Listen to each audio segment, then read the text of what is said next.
The Grand Assembly Hall was the largest building ever made by living creatures.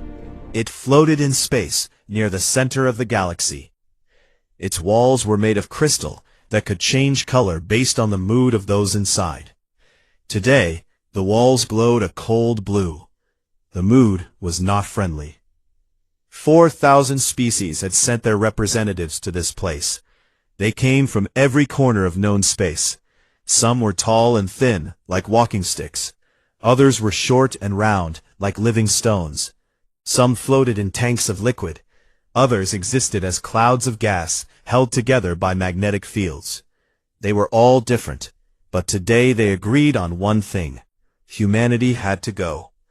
Ambassador Elena Vasquez stood alone on the speaking platform. She was 53 years old, with gray hair cut short, and eyes that had seen too much. Behind her, the empty seats of the human delegation reminded everyone that she had come alone. She had known what today would bring. The Speaker of the Assembly was a creature called Vorithax. It belonged to a species so old that they had forgotten their own homeworld. Vorithax had no face that humans could read, but its voice carried clearly through the translation systems. The vote concerns the continued membership of the species known as humanity in the Galactic Concord, Vorithax announced. The charges are as follows: civilizational incompatibility, dangerous rate of expansion, unpredictable behavior, excessive aggression, failure to follow established protocols of peaceful development. Elena listened without expression. She had read the charges many times. She knew them by heart. The human species was admitted to the Concord 200 standard years ago, Vorithax continued. In that time, they have expanded to 347 star systems. They have involved themselves in 4 regional conflicts. They have developed weapons that were not approved by the Technology Council. They have refused to share their medical advances with the Concord. They have been difficult. A sound moved through the assembly. It was not quite laughter, but it carried the same meaning. Yes, the gathered species agreed. Humans were difficult. Humans were a problem. Humans needed to be removed. Does the human representative wish to speak before the vote? Vorithax asked. Elena stepped forward. I do not wish to argue against the charges, she said. Her voice was calm. I only wish to ask a question. Why now? We have been members for 200 years. What has changed? The assembly grew quiet. No one answered. I see, Elena said. She stepped back. Please continue with the vote. The voting began. Each species had one vote, no matter how large or small their population. In reality, it meant that the oldest and most powerful species could easily convince the smaller ones to vote their way. Through threats, through bribes, through simple pressure applied over centuries. The Etherians voted first. They were the oldest species in the Concord. They abstained, as they always did on controversial matters. They preferred to watch and judge. The collective voted yes. They were a hive mind that controlled 800 star systems. They had never liked humans. Humans were too individual, too chaotic, too hard to predict. The Krellian Empire voted yes. The Vosh Federation voted yes. The Unified Territories of Marn voted yes. One by one the votes came in. Elena watched the holographic counter climb higher and higher. She showed no emotion. She simply watched and waited. Some species voted no. The Velthari, a small species that humans had helped during a plague, voted against banishment. The Ushani, who had been relocated from their homeworld generations ago, also voted no. A few others joined them, but they were too few. The final count appeared in the air above the assembly. 3,847 in favor of banishment. 12 opposed. 141 abstentions. The walls of the assembly hall shifted to a satisfied green. The vote had passed. Humanity was no longer welcome in the Galactic Concord. The motion is carried, Vorithax announced. The human species is hereby banished from all Concord space. You have 1 standard year to remove all human presence from Concord territories. Your access to the relay network will be terminated. Your trade agreements are void. Your treaties are cancelled. You will have no further contact with Concord species. Elena nodded slowly. She had expected this. She had prepared for this. But hearing the words still hurt. "Do you understand these terms?" Vorthax asked. "I understand them," Elena replied. "Do you have anything to say?" Elena was quiet for a long moment. The assembly waited. Some of the representatives were already celebrating quietly among themselves. The human problem was solved. They could return to their normal business of ruling the galaxy. "I request permission to make a brief statement," Elena said. "Not to argue, not to plead, simply to clarify a few things before we leave." Vorthax considered this. The request was unusual, but the Concord prided itself on being fair. They had won. They could afford to be generous. "Permission granted," Vorthax said. "Keep it brief." Elena looked out at the thousands of species that had just voted to cast humanity into the darkness. She looked at the Etherians, who had watched and done nothing. She looked at the small group of species who had voted to support humanity. She remembered all of it. "We accept your verdict," she said. "We will leave your space. We will honor the timeline you have given us. We will not fight this decision." A wave of surprise moved through the assembly. They had expected anger. They had expected threats. They had expected humans to be human. "However," Elena continued, "before we go, we believe it is important that you understand exactly what you have voted to remove from the Concord. We have been members for 200 years. In that time you have seen very little of what humanity truly is. This was intentional." She paused. "We request a 3-day recess to prepare transition documents. During this time, we will share some information that we believe is relevant to your future planning. Consider it a parting gift." Vorthax consulted with the senior representatives. 3 days was nothing, and they were curious despite themselves. What could humanity possibly show them that would matter? "Granted," Vorthax said. "This assembly will reconvene in 3 standard days." Elena bowed slightly. It was a human gesture of respect, though the aliens did not know this. Then she turned and walked out of the Grand Assembly Hall. Behind her, the representatives began talking among themselves. Most were pleased. The difficult species was leaving quietly. This was better than they had hoped. None of them noticed the small smile on Elena's face as the doors closed behind her. None of them understood what they had just agreed to. In 3 days, they would learn. In 3 days, everything would change. Humanity had been preparing for this moment for 200 years, and now, finally, it was time to show the galaxy what they had been hiding. The 3 days passed slowly for the Galactic Concord. Representatives spent their time making plans for a galaxy without humans. Trade routes would need to be adjusted.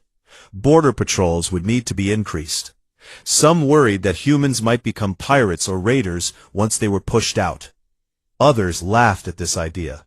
Humans were young and weak. What could they possibly do against the combined might of 4,000 species? Elena Vasquez spent those 3 days very differently. She barely slept. She spoke with Earth and the human colonies through secure channels. She coordinated with allies that no one in the Concord knew existed. And she prepared the presentation that would change everything. When the assembly reconvened, the hall was even more crowded than before. Word had spread that the humans were going to say something interesting. Representatives who normally sent assistance came in person. News networks from across the galaxy pointed their cameras at the speaking platform. Elena walked to the center of the hall. She looked tired, but calm. In her hand, she carried a small device no larger than a human finger. Thank you for granting this time, she said. What I am about to show you is not a threat. It is not a plea for mercy. It is simply the truth. What you do with this truth is your choice. She activated the device. Holographic images appeared throughout the assembly hall. Every representative could see them clearly. Every news network began broadcasting. For 200 years, you have known humanity as a minor species, Elena began. Young, aggressive, clever, but primitive. You have seen our public fleet of 12,000 ships. You have seen our 347 colonies. You have seen what we wanted you to see. The first image showed a human ship. It was the kind everyone recognized. Boxy, ugly, functional but unsophisticated. The representatives nodded to themselves. Yes, this was human technology. Nothing impressive. Then the image changed. A different ship appeared. It was sleek and fast-looking. Its design was unlike anything the Concorde had ever seen. It was clearly human in origin, but it was generations ahead of anything humans had ever shown. This is a Shadow-class cruiser, Elena said. We have 42,000 of them. They are faster than any ship in the Concorde fleet. They carry weapons that we developed in secret. They are crewed by humans who have trained for decades for a conflict we hoped would never come. The assembly went silent. You may wonder where we hid 42,000 ships, Elena continued. The answer is simple. Space is very, very big.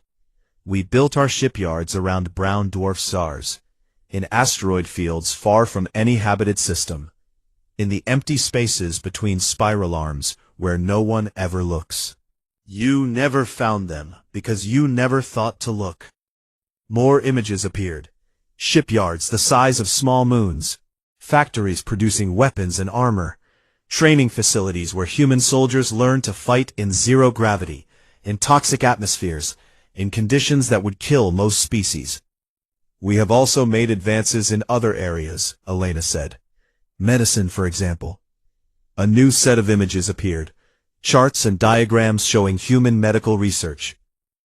12 years ago, the Krellian Empire suffered an outbreak of the Weeping Plague. 14 billion Krellians died. The Concorde could not find a cure. Elena paused. We found a cure.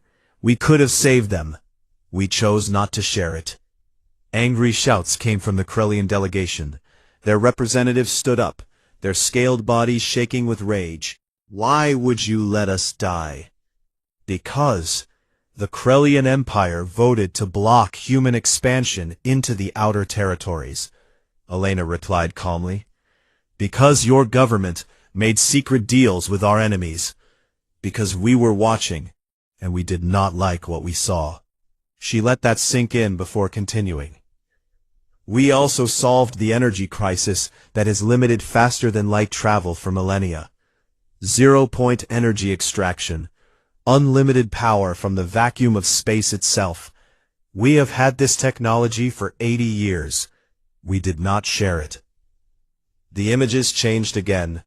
They showed power generators that could fit in a human hand, but produce enough energy to run a city. They showed ships that could cross the galaxy in weeks instead of months. You wondered why we shared so little, Elena said. Why we always seemed to be hiding something. Now you know. We were hiding everything. The assembly was in chaos. Representatives shouted at each other. Some demanded that humanity be destroyed immediately. Others called for calm. The Etherians sat in perfect silence, their ancient minds processing what they were seeing. Elena raised her hand. Slowly the noise died down. I have not shown you these things to frighten you, she said. I have shown you these things so that you understand what comes next. New images appeared. These were not of ships or weapons. They were documents, communications, secret recordings. For 200 years we have been watching the Concorde, Elena said. We have seen how this galaxy truly works. We have seen the corruption, the exploitation, the secret deals made in dark rooms. The images showed Concord officials taking bribes. They showed elder species forcing younger ones to vote certain ways. They showed the true reason for humanity's banishment. It had nothing to do with aggression or unpredictability. You did not vote to banish us because you feared what we are, Elena said. You voted to banish us because you feared what we might discover. You feared that we would learn the truth about the Concord, that we would see through the lies, that we would tell others what we found. She pointed to a section of the assembly where several small delegations sat together. The Velthari were promised development aid that never came. The Yushani were relocated from their homeworld to make room for a hyperspace lane that benefits only the wealthy systems. The Kreth have been denied membership for 300 years because their resources are too valuable to share. The named species looked at each other. Some of them had suspected these things. Now they had proof. You wanted us gone because we were starting to make friends, Elena said. The wrong kind of friends. The kind who demand answers. She turned to face Vorathax directly. You have voted to banish humanity. We accept this. We will leave, but we will not leave quietly, and we will not leave alone. The device in her hand pulsed once. The presentation ended. In 3 days I will return to this assembly. I will present humanity's terms for our departure. You are free to reject them, but before you do, I suggest you consider carefully what it means to have humanity on the outside looking in. She walked toward the exit. The representatives parted before her like water around a stone. No one tried to stop her. No one knew what to say. At the door, Elena paused and looked back. We are not your enemies, she said. We never were. But we are no longer willing to be your victims. 3 days, honored representatives. Use them wisely. Then she was gone, and the galaxy would never be the same. Panic spread through the Concord like fire through dry grass. In the 3 days after Elena's presentation, more emergency meetings were held than in the previous century combined. Military commanders gathered in secret rooms to discuss options. Politicians made desperate calls to allies. Spies worked overtime, trying to confirm what humanity had revealed. The news was not good. Human merchant ships had been quietly positioning themselves near critical infrastructure for decades. Power stations, communication relays, food distribution centers. The ships had done nothing threatening. They simply sat there, waiting. Now everyone understood what they had been waiting for. Attempts to move against these ships failed immediately. When Concord vessels approached, the human ships simply moved away. They were faster, much faster. It became clear very quickly that if humanity wanted to cause damage, no one could stop them. They just waited. When the assembly reconvened for the 3rd time, the mood had changed completely. The cold blue light was gone. The walls flickered between colors as thousands of species experienced fear, anger, and confusion all at once.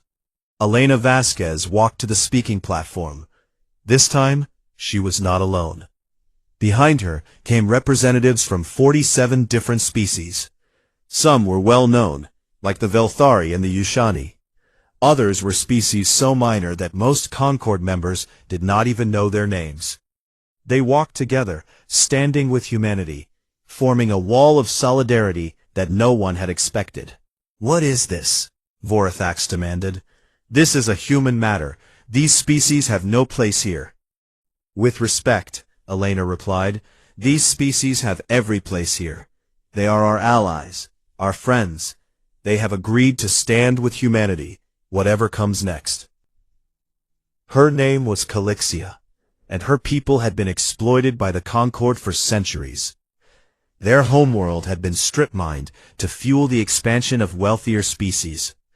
Their population had been reduced to a fraction of what it once was. They had been forgotten by everyone except humanity. The humans came to us 50 years ago, Calixia said. Her voice was soft, but carried through the silent hall. They did not ask for anything. They offered help, medicine, technology, protection. When we asked why, They said it was because no one else would. An Ushani representative spoke next. His people had been forcibly relocated 3 times in the last 1,000 years. Each time, it was to make room for projects that benefited the elder species. Each time they lost more of their culture, their history, their identity. Humanity helped us preserve our heritage, he said. They built archives to store our records. They funded expeditions to recover artifacts from our abandoned worlds. They treated us like we mattered. No one else did. One by one, representatives from the 47 allied species spoke. They told stories of human kindness, human generosity, human willingness to help those who had been abandoned by the rest of the galaxy. It was not the picture of humanity that the Concord had painted. When the testimonies ended, Elena stepped forward again. "We did not spend 200 years preparing for war," she said. "We spent them preparing for this moment. The moment when the Concord showed its true face. The moment when we could stand here, surrounded by friends, and offer a different path." She activated her device. A document appeared in holographic form, visible to every representative. "These are humanity's terms," Elena said. "Not for our departure, for our continued participation in a reformed galactic concord." This was not what they had expected. They had prepared for demands, for threats, for ultimatums. Instead, humanity was offering to stay. "Term 1, Elena read. "The Concord will reform its voting system.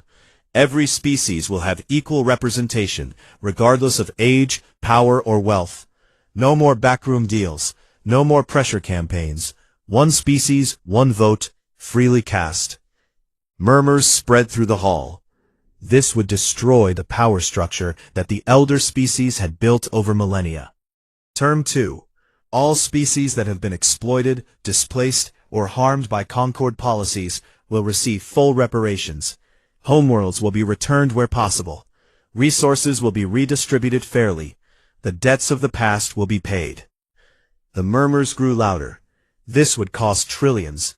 It would require the wealthy species to give up advantages they had held for centuries.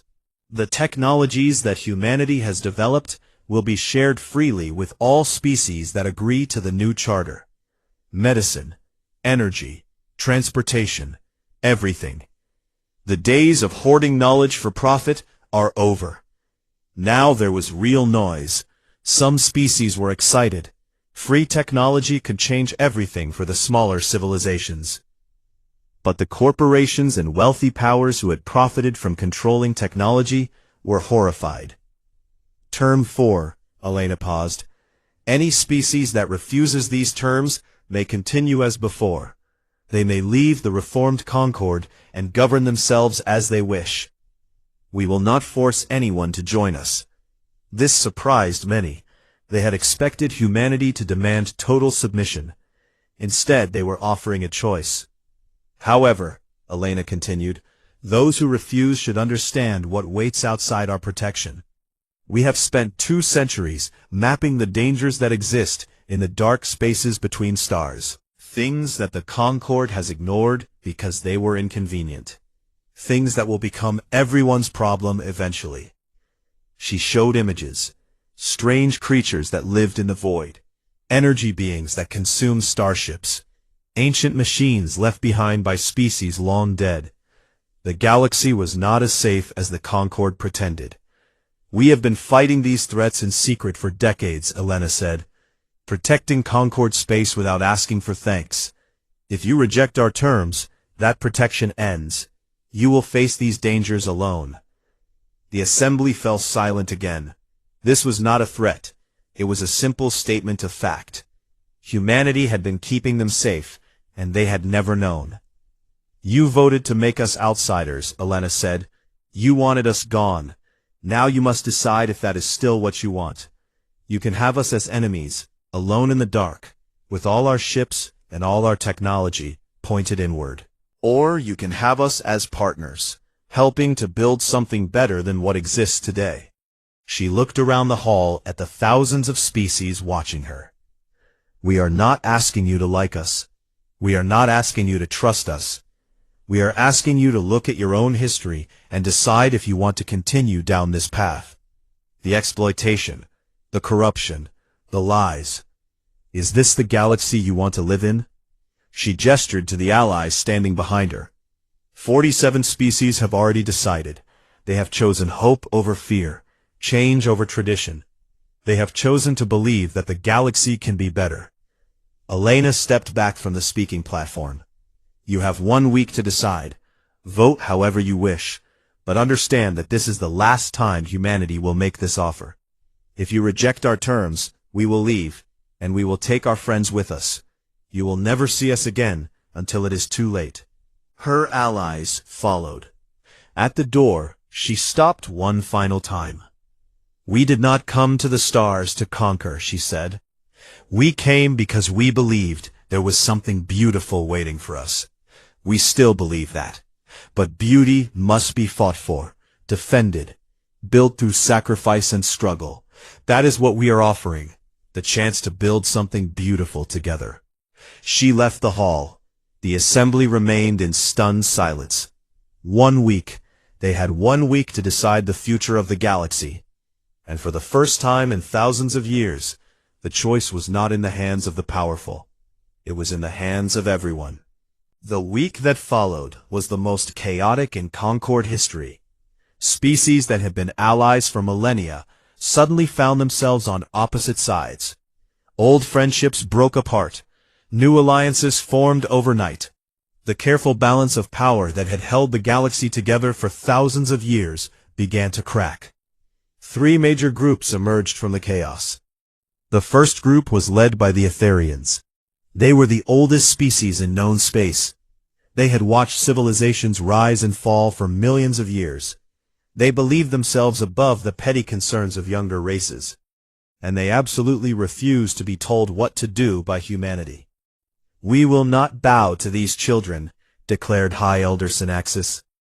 The Etherian spoke through a translation device, but its contempt was clear in any language. They have been among the stars for barely a heartbeat. Who are they to demand change from us?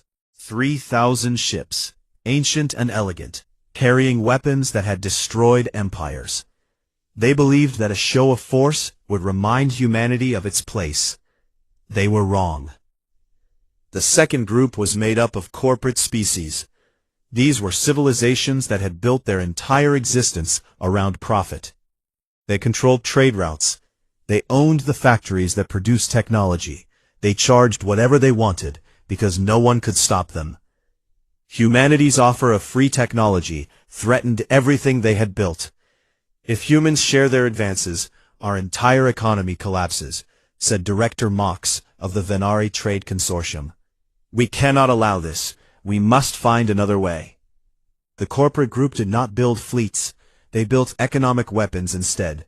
Plans to freeze human assets. Strategies to cut off human supply lines. Methods to make humanity so poor that they would have no choice but to surrender. The third group simply watched and waited. These were the species who had no strong feelings either way. They did not love the current system, but they feared change. They wanted to see which side would win before they chose.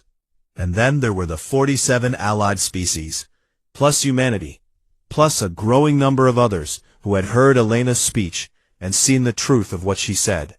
Every day, more species quietly sent messages to the human delegation. They wanted to know more.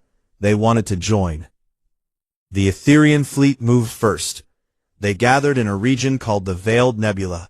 It was beautiful space, filled with colorful clouds of gas and newborn stars. The Etherians had claimed it as their territory thousands of years ago. They believed it would be the perfect place to teach humanity a lesson. Human ships arrived 3 days later. There were only 500 of them, facing 3,000 Etherian vessels. The Etherians felt confident. Numbers were on their side. Experience was on their side. History was on their side. The battle lasted 11 minutes. Human ships did not fight the way Concord species expected. There were no elegant formations. No formal declarations. No pauses for negotiation. The human vessels moved like a swarm of insects, fast and unpredictable. They attacked from every direction at once. Electronic warfare came first. Human systems sent out signals that blinded Etherian senses. Suddenly, the ancient ships could not see their enemies. They fired at shadows while human vessels danced around their weapons. Then came the drones. Millions of tiny machines, each no larger than a human fist. They swarmed over Etherian hulls, cutting through armor, disabling weapons, destroying engines. The Etherians had never seen anything like it. Some Etherian captains tried to retreat. They quickly discovered that human ships were faster, much faster. Human crews could survive acceleration forces that would turn most species to liquid. They caught the fleeing ships easily. When the battle ended, every single Etherian vessel was disabled, not destroyed, disabled. Human marines boarded the ships and secured the crews. Medical teams treated the wounded. Prisoners were given food and water and comfortable places to rest. The Etherians had expected death. Instead, they received mercy. "We do not want your destruction," Elena's message told them. "We want your participation. Go home, tell your people what happened here. Tell them that humanity is not their enemy. Tell them that there is still time to choose a different path." The Etherian fleet limped home. High Elder Synaxis did not speak publicly for many days. When it finally addressed its people, its words were very different from before. "We were wrong," Synaxis admitted. "We underestimated humanity. We let our pride blind us. Perhaps it is time to listen instead of lecture." The corporate species learned their lesson differently. Their economic attacks began well. Human assets were frozen. Human trade routes were blocked. Human merchants found themselves unable to buy or sell in Concord markets. The corporations celebrated. They had found humanity's weakness. But the celebrations did not last long. It turned out that human traders had spent 2 centuries making themselves essential. They carried medicines that no one else produced. They transported food to colonies that depended on outside supplies. They provided services that kept critical systems running. Within 2 months, the corporations' own economies began to collapse. Factories shut down because they could not get raw materials. Colonies starved because food shipments stopped. Medical crises erupted because treatments were no longer available. The corporations had thought they were punishing humanity. Instead, they had punished themselves. One by one, corporate leaders sent secret messages to Elena. They wanted to negotiate. They wanted to find a compromise. They wanted the pain to stop. "There is no compromise," Elena replied. "There is only the choice we offered. Join us or leave. Those are your options." Some corporations chose to leave. They gathered their resources and retreated to distant parts of the galaxy, hoping to rebuild their empires far from human influence. Most of them would fail. The galaxy they had known was already dying. Others chose to stay. They accepted the new rules. They agreed to share their technologies and open their markets. It was painful. It cost them fortunes, but it was better than the alternative. The third group, the Watchers, finally made their decision. They had seen the Etherian fleet destroyed without a single human ship lost. They had seen the corporate powers brought to their knees. They understood now that resisting humanity was pointless. But more importantly, they had seen how humanity treated its defeated enemies. No revenge, no cruelty, no demands for submission, just a simple offer. Join us and help build something better. That was what convinced them, not the power, the mercy. Species after species announced their support for the new charter. The numbers grew every day. What had started as 47 allies became 100, then 200, then 500. The old Concord was dying. Something new was being born. And through it all, Elena Vasquez worked without rest, negotiating, planning, building the framework for a new galactic civilization. She had not slept properly in months. Her health was failing, but she refused to stop. "We are so close," she told her staff. "I can see it. A galaxy where every species has a voice, where no one is exploited, where the strong protect the weak instead of preying on them. We are so close." She would not live to see the final result. She knew this. The doctors had told her years ago that the stress would kill her eventually. But she did not care. This moment, this chance to change everything, was worth any price. And somewhere in the dark between stars, the hidden human fleet waited, ready to defend, ready to protect, ready to ensure that the galaxy Elena dreamed of would actually come to exist. The old order was falling, the new order was rising, and humanity, the young species that everyone had dismissed, stood at the center of it all.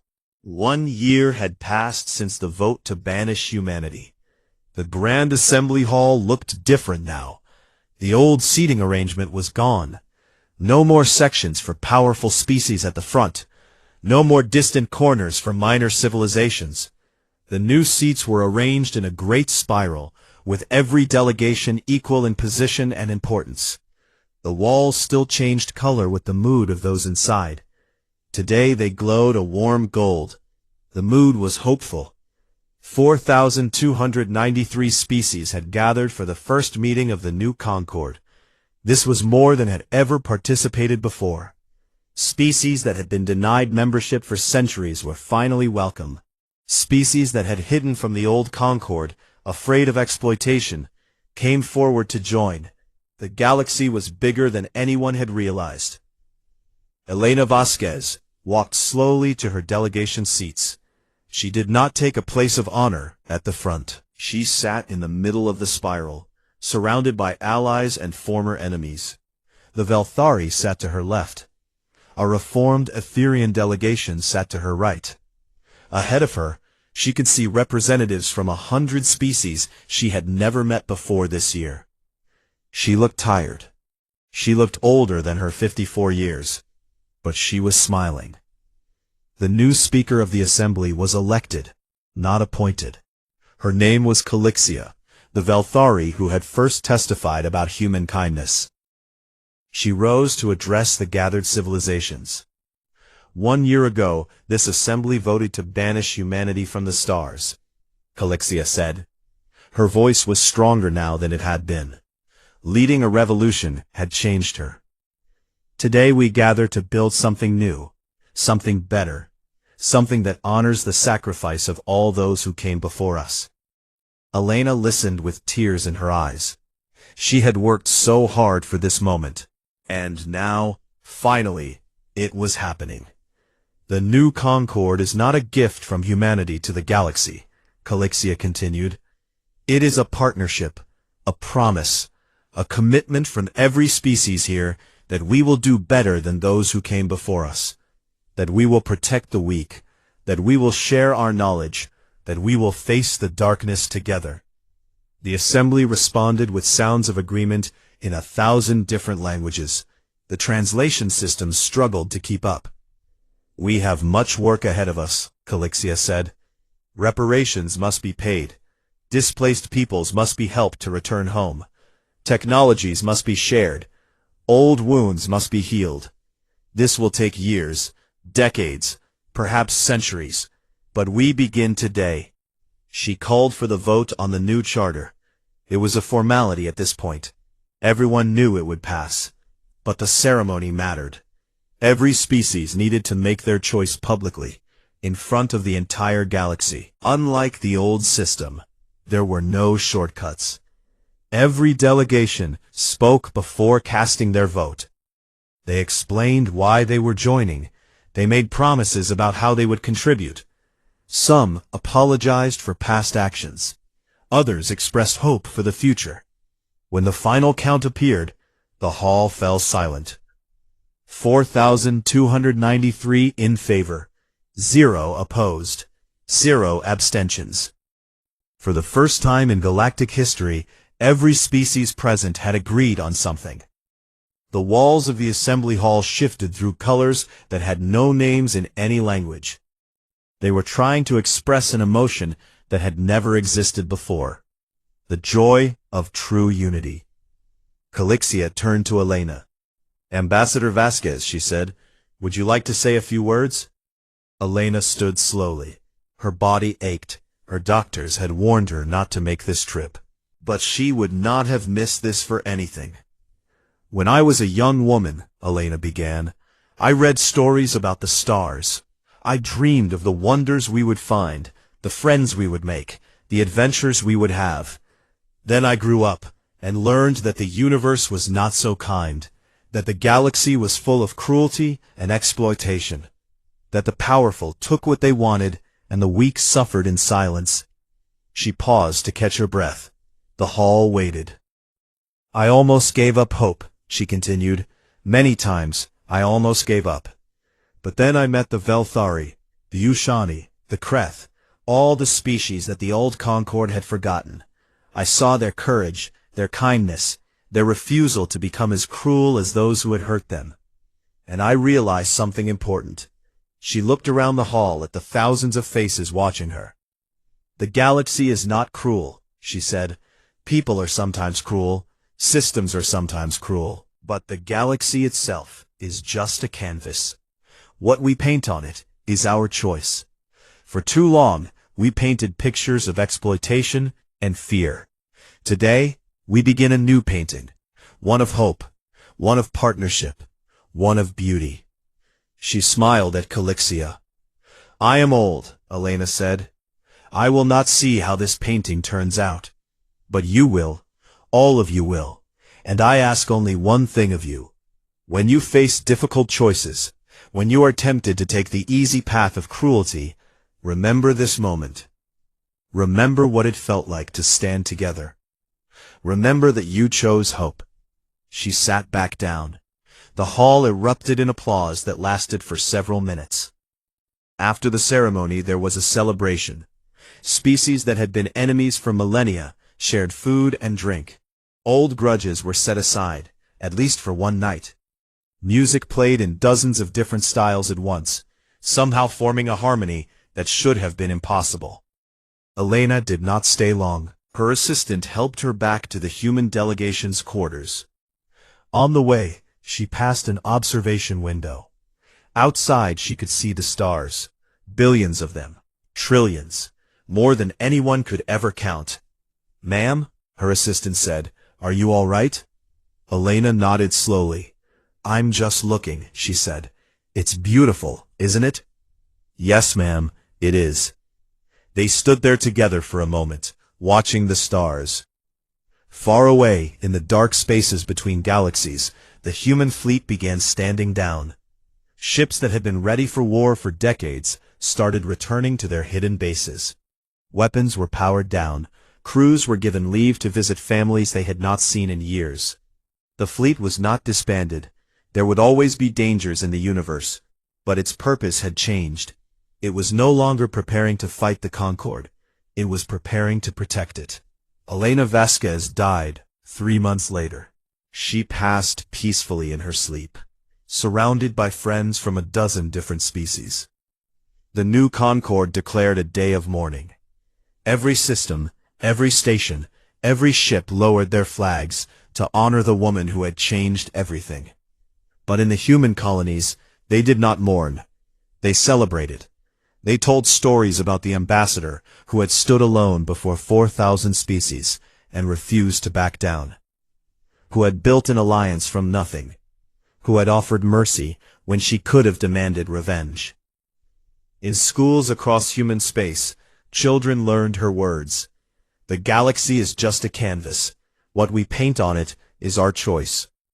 And in the Grand Assembly Hall, now filled with more species than ever before, a small memorial was placed near the seat where Elena had sat during the founding vote.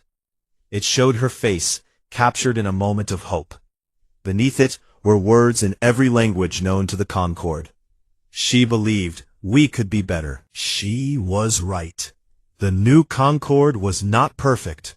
Nothing built by living beings ever is. There were disagreements. There were setbacks. There were moments when it seemed like the old ways might return. But whenever those moments came, someone would remember. Someone would speak up. Someone would remind the others of what they had promised. And the galaxy kept moving forward, into the light, together. This is how humanity saved the galaxy. Not through conquest, not through fear, but through patience, preparation, and the stubborn belief that beings could change, that the future could be better than the past, that hope was worth fighting for. The vote to banish Earth had passed, and then humanity made their terms clear. The galaxy was never the same again.